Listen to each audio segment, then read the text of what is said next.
The system's cold prompt sounded as I signed the final mark on the divorce agreement. Strategy task failed.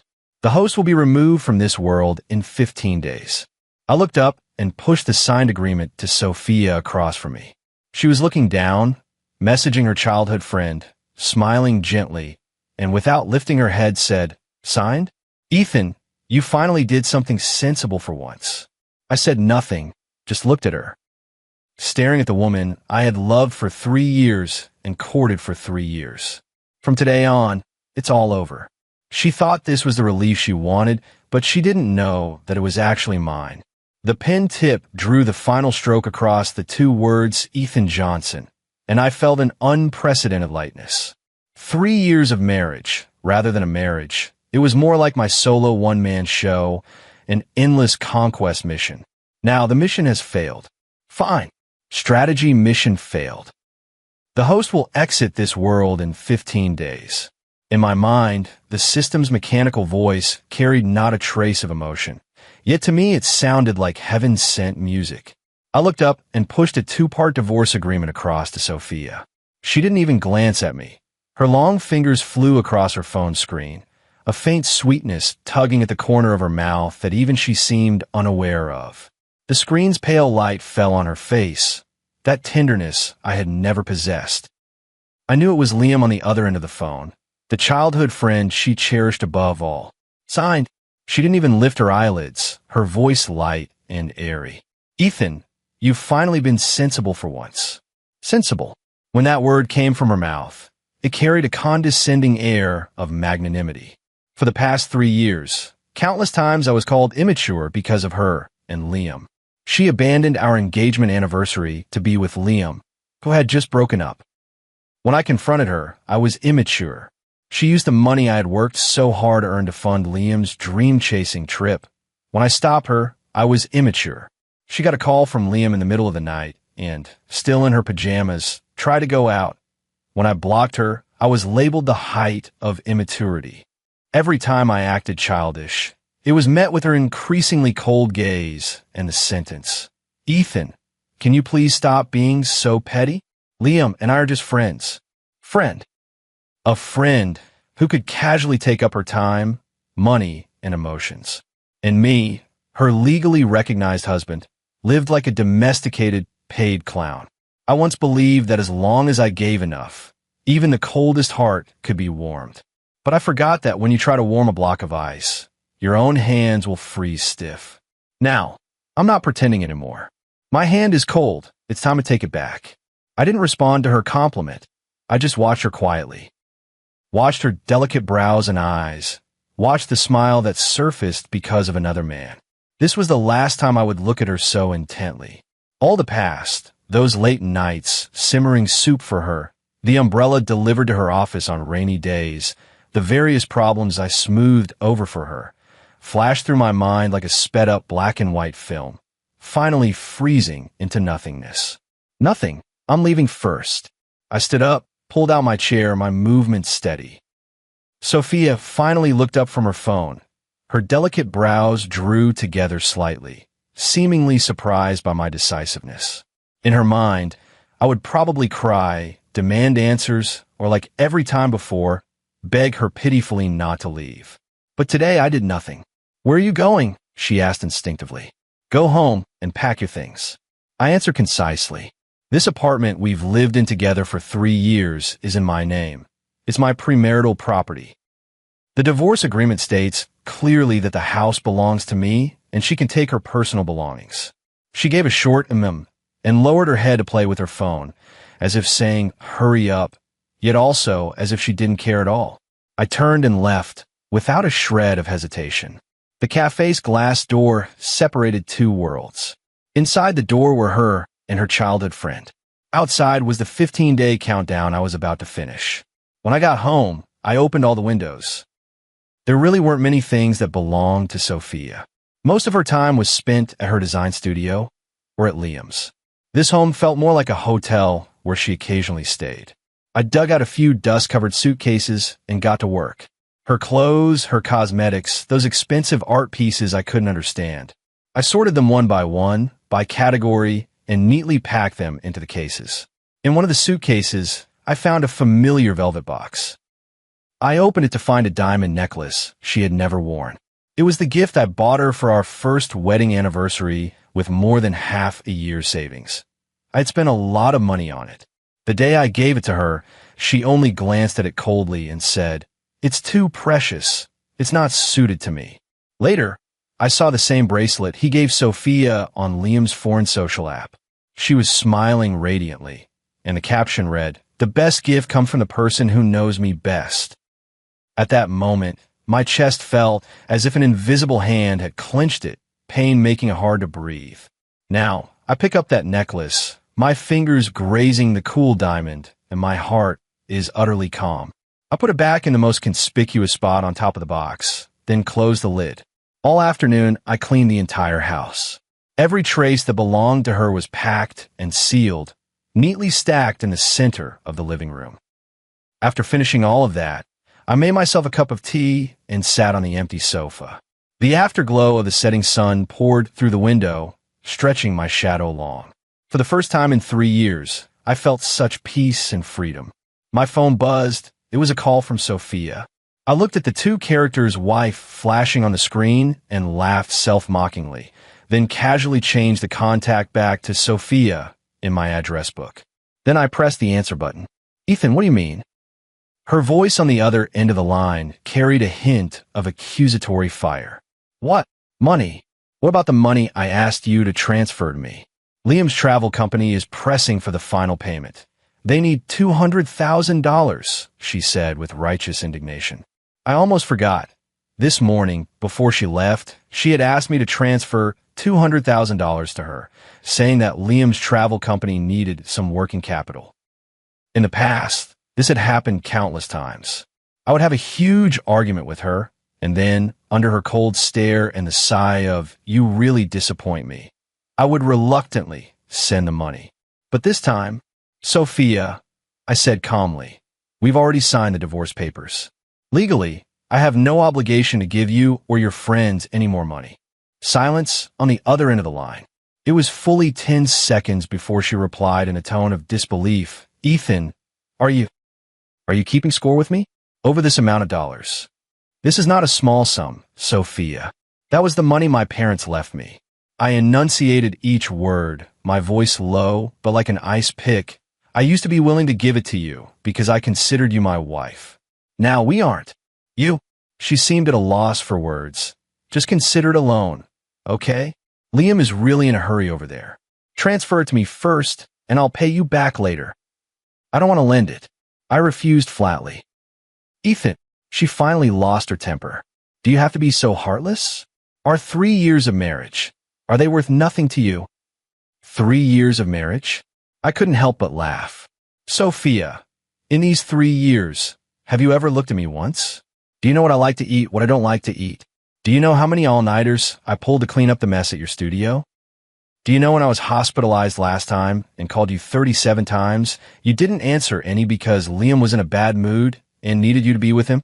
My voice remained steady the whole time, as if recounting an old matter that had nothing to do with me. But each word made the breathing on the other end of the line grow rapid. So don't talk to me about sentiment." I cut her off. "The sentiment you want, Liam can give you. I can't, and I don't want to give it anymore." After speaking, I hung up the phone immediately and added her number to the blacklist. The world was completely quiet. I got up very early and made myself a hearty breakfast. Over the past 3 years, my cooking improved greatly, but it was all to cater to Sophia's tastes. She liked light Western dishes and delicate plating. As a true Southerner, I hadn't tasted anything spicy and numbing for a long time. Today I made a bowl of spicy, minced meat dumplings. The heat made my forehead sweat, but it was intensely satisfying. After breakfast, I contacted an agent and put the house on the market. Before I leave this world, I want to settle all my assets, then find a picturesque place and quietly spend my last 10 or so days. The agent was very efficient and soon brought the first wave of clients to view the place. I was showing the apartment to a client when the doorbell suddenly rang so loud it shook the house. I frowned, opened the door, and saw Sophia standing outside with a furious expression and Liam behind her. Sophia froze when she saw the stranger in the room. Then her face grew even uglier. "Ethan, what are you doing?" "Selling the house," I said succinctly. "Selling the house?" She raised her voice. "Are you insane? This is our home. How dare you sell it?" The divorce agreement states very clearly that the house is my premarital property and belongs to me. I have the right to dispose of it. I leaned against the door frame, expression indifferent. The agent and the client beside us looked at each other, the atmosphere a bit awkward. "Ethan, we haven't gone to the Civil Affairs Bureau to complete the paperwork yet, so this marriage doesn't count as ended." She seemed to be grasping at a lifeline. "Once the agreement is signed, it has legal force. Completing the paperwork is just a matter of time."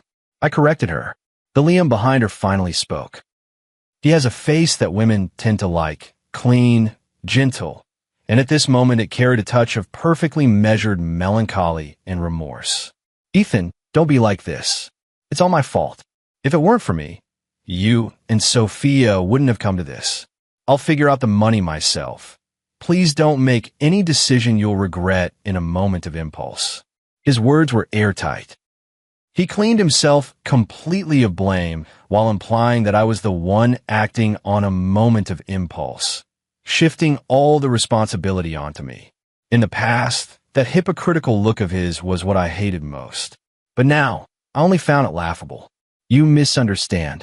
I looked at him and tugged at the corner of my mouth. "I'm selling the house not because of money and not because of anyone. It's just that I want to live somewhere else." My gaze passed him and fell on Sophia. Also, the problems between us were never because of him. They were because of you, Sophia. You never loved me. Sophia's face went instantly drained of color. She probably never imagined those words would come from my mouth, me who had always catered to her every whim. You're talking nonsense." Her lips trembled. "Whether I'm talking nonsense is something you know in your heart." I was too lazy to argue with them further. "I'm selling the house. I've already packed your things. They're in the living room. Now, please leave and don't disturb my clients viewing the property." I made a please gesture, my stance resolute, leaving no room for compromise. Liam's expression also faltered. He tugged on Sophia's arm. "Sophia, let's go. Don't make things difficult for Ethan." Sophia snatched her hand away and glared at me. "Ethan, do you have to go this far? I'm just taking back what should have been mine, including my dignity." Having said that, I stopped looking at her and turned to the embarrassed clients and the agent, smiling apologetically. "Sorry, a little family dispute. Let's continue viewing the house." I closed the door, shutting out all their shock, anger, and disbelief. Outside, sounds of an argument between Sophia and Liam drifted by, then quickly faded away. For the first time in my life, I was the one holding the steering wheel. The house sold very smoothly. The price was right, and the buyer paid promptly. I completed all the transfer procedures in 3 days, then booked a plane ticket to Yunzhou. During this period, Sophia didn't come to see me again. The packed luggage she had was taken away by the moving service she had called. I didn't receive any messages from her. Perhaps Liam had comforted her, or perhaps she finally faced reality and decided to start her new life. Exactly what I wanted. On the flight to Coen City, I turned off my phone, leaned against the window, and watched the sea of clouds roll by. These 3 years have felt like a bizarre, surreal dream. I was never from this world. 3 years ago, due to an accident, I was bound to a system called Romance the Female Lead and transported into this urban romance novel centered on Sophia. My task was to pursue her, to make her fall in love with me. Unfortunately, I'm not the male lead. I was nothing more than the disposable ex-husband who hindered the lead's romantic development. The system said the male lead, Liam, possessed a protagonist's aura. Sophia's favor toward him was naturally locked. As an outsider, no matter what I did, I couldn't change it. For 3 years, I tried every method. Her favor level hovered stubbornly between -50 and 0. The highest it ever reached was 0. That day, I had my leg broken by a falling outdoor billboard while trying to save her. She stayed with me all night in the private hospital. I thought I had finally moved her. But the next day, Liam called saying he had a cold, and she immediately abandoned me to go care for him. That day, her favorability rating instantly plummeted back to -50. My legs are broken, completely white. From that moment, I knew I had lost utterly and completely. So when the system announced the mission failed, I felt no reluctance, only relief. If in this life you can't live once for yourself, what difference is there between you and a salted fish? The plane landed at Kuwait City International Airport, and warm, humid air hit me in the face. I took a deep breath and felt completely alive again. I didn't go to those popular tourist spots. Instead, I rented a small courtyard in the city that had a view of Air Lake. The yard was full of plants and flowers, and a golden retriever was lazily lying under a rocking chair. His name was Buddy. The landlords were a very kind, elderly couple, George Miller and Margaret Miller, and they told me that Buddy was well-behaved and didn't bite. For the next few days, I lived the life I had been dreaming of. I slept in every day, then took Buddy for walks along Arai Lake.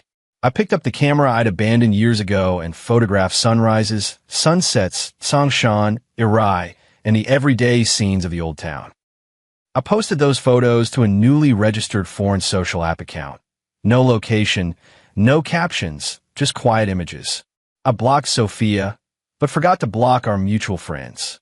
My disappearance finally caused a stir. The first to notice something was wrong was Sophia's friend and my college classmate, Noah. He called me, but my phone was off. He sent WeChat messages, but there was no response. He had no choice but to ask Sophia. I don't know exactly what they said, but the result was that Sophia started calling me like crazy. Of course, she couldn't get through. Then she began bombarding Noah and all our mutual friends on WeChat. Does anyone have any news about Ethan? Where did he go? He sold a house, quit his job, shut off his phone, and no one can reach him. Did something happen to him? Her tone shifted from initially asking to growing anxious and finally panicked. Noah was so annoyed by her he directly mentioned everyone in their mutual friends group. Don't ask me. I don't know either. It's a married couple's matter. We outsiders should stay out of it. At Sophia, Ethan is missing. Are you asking us? Those words landed on Sophia like a sharp slap across the face. The group chat fell completely silent. After a long while, Sophia finally sent a message. We have already signed the divorce papers. The group erupted. Everyone knew how much I loved Sophia. I had spoiled her rotten. We were the model couple in our circle of friends, though everyone knew that in this relationship only I was trying. What the hell? Is this for real? Sophia, you can't be joking, right? Ethan loves you so much. How could he possibly divorce you? What on earth is going on? Sophia didn't reply again. Later, through Noah's retelling, I pieced together what happened next. My disappearance was the first time Sophia felt panic. That panic wasn't from love, but from losing control. A satellite that always revolved around her suddenly slipped off its orbit and vanished into the vast universe. She was used to my presence, used to my efforts, used to my unconditional tolerance and safety net. When all of that suddenly disappeared, a corner of her world collapsed. She began to search for me like a madwoman. She went to my old home. My parents had long since passed away, and the old house stood empty. She went to my former tech company. HR told her that I had submitted my resignation a week ago and taken all my work files. She even reported it to the police, but because I'm an adult who chose to cut off contact, the police couldn't file a case. During this time, Liam stayed by her side. He comforted her gently. Sophia, don't worry. Ethan may just want to be alone for a while. Once he calms down, he'll come back. He never used to be like this, Sophia murmured, her face pale. People change, Liam said meaningfully. Maybe he's just trying to get your attention this way. Sophia fell silent. She may have also thought that I was playing hard to get, using an extreme method to force her to compromise, to force her to hold on. So she stopped looking. She began to wait. She was certain that I would, as after countless arguments before, lick my wounds, then return to her with a sincere heart, wagging my tail. Unfortunately for her, she guessed wrong. My foreign social media account was discovered by a mutual friend. He posted a link to my account in the group. This is Ethan, right? The photos look like his style. Soon, everyone flooded into my small account. They saw Songfeng and Eru. They saw sunrises and sunsets. They saw leisurely tourists in the old city, and me laughing heartily in the sunshine. In the photo, I'm wearing a simple white t-shirt and jeans, sitting on the rocks by Irai Lake with a gentle buddy lying beside me. I've lost some weight, but the gloomy tension in my brows and eyes is completely gone. I look relaxed and bright. That's a state I hadn't been in for the past 3 years. The group chat exploded again. So Ethan went to Yinzhou. Seeing him like this, he's living quite carefree. I told you it's definitely fine. Isn't this better than being the punching bag at home? Buddy is so cute. Is Ethan planning to settle down over there? Sophia, of course, also saw these photos. I can imagine the stunned, incredulous look that would have been on her face when she saw them. What she thought was retreat to advance. What she thought was eliciting sympathy in front of these photos became an utter joke. I'm not acting. I really do not want her anymore. This realization, like a heavy hammer, struck Sophia's heart hard. She tasted being abandoned for the first time. That night, late, I received a call from an unknown number. It was Noah calling from his girlfriend Olivia Brown's phone. Ethan, you finally answered. Noah's voice sounded worn out. Sophia got drunk and is acting out at my place. You need to. She's drunk. She should find Liam. I interrupted him calmly. Noah, we're done. No. She kept crying, kept calling her name. Noah sounded troubled. She said she regretted it, said she knew she was wrong. Ethan, maybe you too. Regret. I gave a light chuckle. What she regrets isn't losing me. It's losing someone who always obeyed her. Noah, you're my friend. You should understand me. Silence on the other end of the line. I could hear Sophia's muffled sobs in the background. Ethan, you're back. I was wrong. Please don't leave me. The voice was shrill, filled with despair. If I had heard this half a month ago, I probably would have died of heartache, then run to her side without hesitation. But now, the lake of my heart was completely calm, without a single ripple. There is no greater sorrow than a dead heart. That's probably exactly how I feel right now. I said into the phone and to myself, Noah, tell her for me. Wish her happiness. From now on, don't contact me anymore. I hung up and blocked that number. Outside, moonlight flowed like water, spilling onto the surface of Arai Lake, making it glitter. I wasn't drunk at all, yet I felt as if I had been in a great dream. Now, the dream was over. My last day in Yinzhou. I woke up very early, wanted to see the sunrise over Lake one more time. The sky brightened like the belly of a fish, golden light gradually breaking through the clouds and dyeing the whole world in warm colors. It's beautiful. I took out my phone and captured this final scene. Then I received a prompt from the system. Countdown, 24 hours. Program exit initiating. Host may choose to retain memories of this world or perform a format. Keep them. I chose without a second thought. This dream, for better or worse, is a part of my life. I don't want to forget. I booked an afternoon return flight. Not back to the city Sophia and I once shared, but to a place where no one knows me. I plan to wait at the airport until the final countdown reaches 0. Then, silently, it evaporated from this world. I said goodbye to George Miller and Margaret Miller and patted Buddy's head. It seemed to sense the parting, rubbing its head against my palm and making a low whimper in its throat. Goodbye, Buddy. I dragged my simple suitcase and left the little courtyard that had given me brief peace. At 4 in the afternoon, I arrived at the airport. I found a quiet corner to sit in, put on my headphones, and watched the planes rise and fall outside the window. Each takeoff represented a new beginning. Every landing also signifies a return. As for me, I had neither a beginning nor anywhere to return to. The airport announcement called for passengers to board. My phone suddenly started ringing like crazy. They were one unfamiliar number after another, relentless. I frowned, but in the end I pressed answer. Ethan, it was Sophia's voice. Hoarse, urgent, with a sob. I froze. How did she know this number? I clearly had new SIM. Where are you? Tell me, where are you? She sounded like she was clutching at a last straw. How did you get this number? I asked. I begged Noah. I begged all your friends. I had someone check your ticket information. Ethan, don't go, listen to me. She spoke so fast, afraid I'd hang up the next second. There's nothing to explain. No, there is, she cried. I know I was wrong. I really know I was wrong. Those 3 years, it was my fault. I took your kindness for granted. I'm the asshole, I was blind. I couldn't tell who truly cared about me. Liam, he's not at all what I imagined. He was with me only for my money, to use my connections. He never loved me. I gave back everything he gave me. I've cut him off completely. Ethan, please believe me. I listened quietly, saying nothing.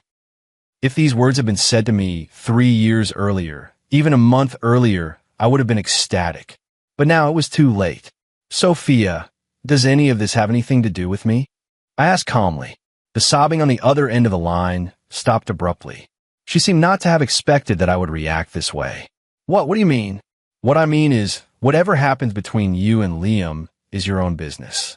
Who you love or don't love is also your own business. From the moment I signed the divorce papers, none of it has anything to do with me. No, that's not it, she protested in a panic. Ethan, didn't you love me? Didn't you say you would love me forever? Yeah, I used to love you so much. I looked out the window as a plane roared into the clouds. Loved you enough to die for you. But once you've died once, you don't want to die again. My love was exhausted in that surgery that broke my leg for you, in the 37 missed calls from you, in your repeated immature accusations. Love is a consumable, Sophia. You used it up. This was probably the calmest and cruelest thing I have ever said in my life. On the other end of the line, there was a deathly silence, broken only by her uncontrollable, shattered sobs. Which airport are you at? Tell me. I'll come find you right away. She finally found her voice again, full of desperate madness. It's meaningless, Sophia. It's meaningful, she screamed. Ethan, will you court me one more time? Just once.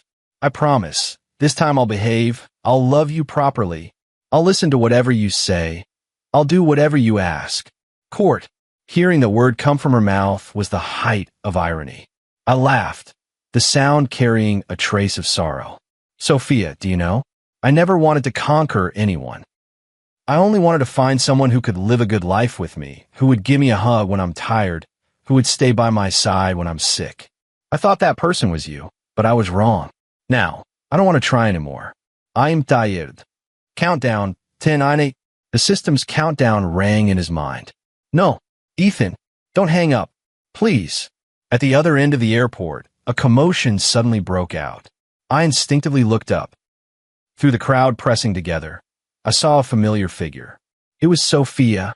She was wearing a crumpled trench coat, her hair disheveled, tear streaks on her face, and she was running toward me as if nothing else mattered. She ran while glancing around, like a child who had lost her beloved toy. Our gazes met in the air. She saw me. In that instant, an astonishing light erupted in her eyes. She ran toward me, even faster. Ethan! She screamed my name until her voice was raw. The people around shot her strange looks, but she didn't care. In her eyes, there was only me. 3. She moved closer and closer to me. I could even make out the regret and pleading in her eyes. 2. She reached out her hand toward me, as if trying to grasp something. 1. I watched her tear-streaked face, watched the hand she reached out to me with, and in the end, I only tugged at the corner of my mouth and gave her an extremely indifferent farewell smile. Goodbye, Sophia. Goodbye, my absurd 3 years. Post detached from the world. Everything went black, and I lost all consciousness. Bonus. I didn't know how long the darkness lasted. When Ethan regained consciousness, he was sitting on a soft bed. The room was familiar, the furnishings familiar, and sunlight streamed through the gap in the curtains, casting mottled light and shadow on the floor. He looked down at his hand. Everything felt so real. He came back, returned to his own world. Before he could sort out his thoughts, a voice both familiar and strange suddenly sounded in his mind. No longer the cold, mechanical system tone from before, This voice carried a subtle, indescribable, complex emotion, like a sigh, and like some kind of proclamation. Detected. Conquest targets Sophia, regret value 100%, sincerity value 99%. Hidden task. Love is redemption. Triggered. Ethan was startled. What do you mean? Warning. Abandoning the task will cause the host's soul to be permanently annihilated due to energy depletion.